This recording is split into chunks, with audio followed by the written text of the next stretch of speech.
Ring dash cam review. Oh man, how I thought this camera was going to be good, and it just turned out horrible. Really horrible. I got the dash cam 2 days ago in the mail. Installed it in the car. It was pretty straightforward. Easy to install. Scan a little QR code, goes right into your Ring app with all your other cameras that you currently have. And that was about it for the positives. I actually had an incident last night where a car came over the wrong side of the road, came head on with me. I had to swerve out of the way. And when I got home, I tried to pull the video for that incident, and it was just a nightmare.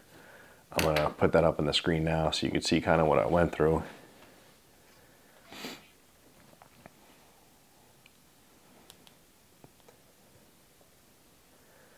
As you can see, I'm at the time of the incident, and the way you're supposed to do it is you're supposed to find the time, then hit share, and it'll pull a 20-second clip and download it.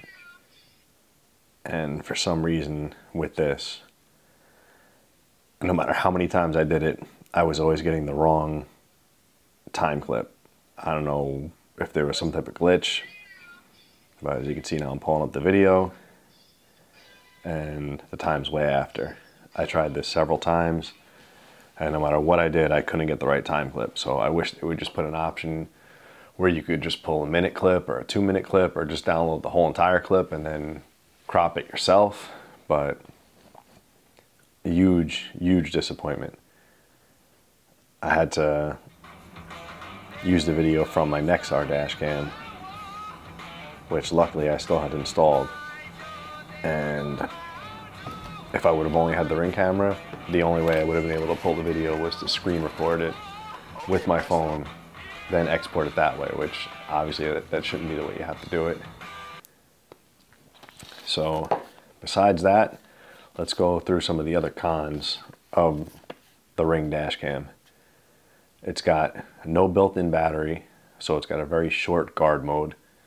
I think after I came home last night and parked the car, maybe 2 hours later, it was already turned off and I couldn't access the remote connectivity anymore. There's no direct download method, so you can't download directly from the Ring dash cam to your phone. It has to go through the cloud. So if you're in an area with bad service, or your Wi-Fi in your house doesn't reach your car, you're gonna have a real problem downloading clips. And now with my video last night, the area that incident was captured in has very poor cell phone service. I don't know if that has something to do with the video not being able to be pulled properly, but that's a big issue.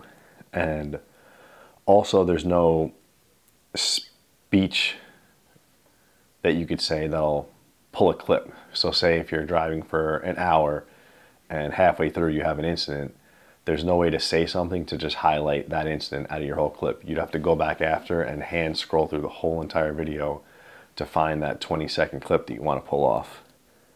And also there's no removable SD card. So say if that incident last night happened and I wanted to come home, it'd be a lot easier just to pop an SD card out, throw it in my laptop, crop the video, and then send it wherever it needs to go. There are a few pros. The camera is small. It uses the same app as your other Ring devices, so it's pretty easy to set up. And the subscription is only $60 a month. But with the short guard mode, I don't know really how much that comes into play, because if you can only remote connect to your camera for a couple hours after you park it and then it just turns off, that's kind of defeats the purpose of the remote connectivity. Ring can fix a few of these issues with software updates, but not having a battery I think is a real negative. I guess they could somehow install like an inline battery with the OBD port. That way that'll charge and maybe give you a little more life, but honestly the Ring dash video camera is a real big disappointment. I got it for $200 because I pre-ordered it. I think it's $250 now. I honestly wouldn't order it. Currently I'm going to keep the Ring dash cam up and the Nexar. That way I at least have 2 dash cameras, because you clearly can't rely on one because they both just constantly give you issues. Even after I pulled that Nexar video last night, when I went into the app this morning, I'll put it up on the screen, somehow my dash cam was removed from the app and I'd have to reconnect to it again to be able to view clips. So they all have problems.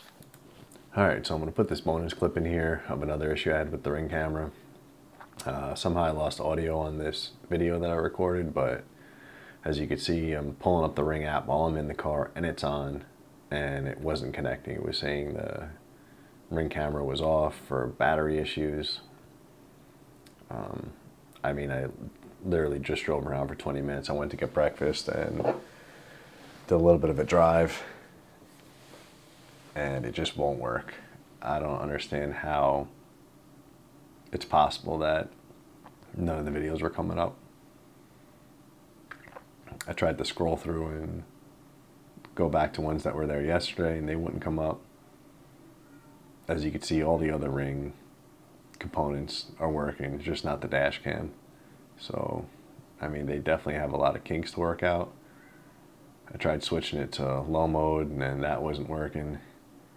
I was just having a lot of problems with the app and the dash cam overall, so I definitely wouldn't buy it yet. They have a bunch of issues they have to work out.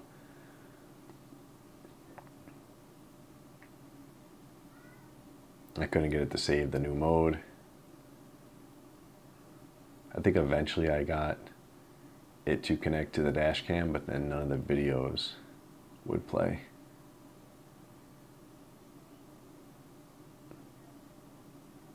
It's just really, really frustrating when you pay a lot of money for something and it doesn't work. I don't know why it's so hard for these companies to develop a good dash camera.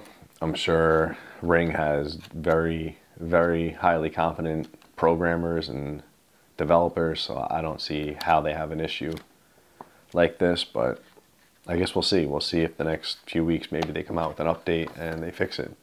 But until then, I would not buy the Ring dash cam.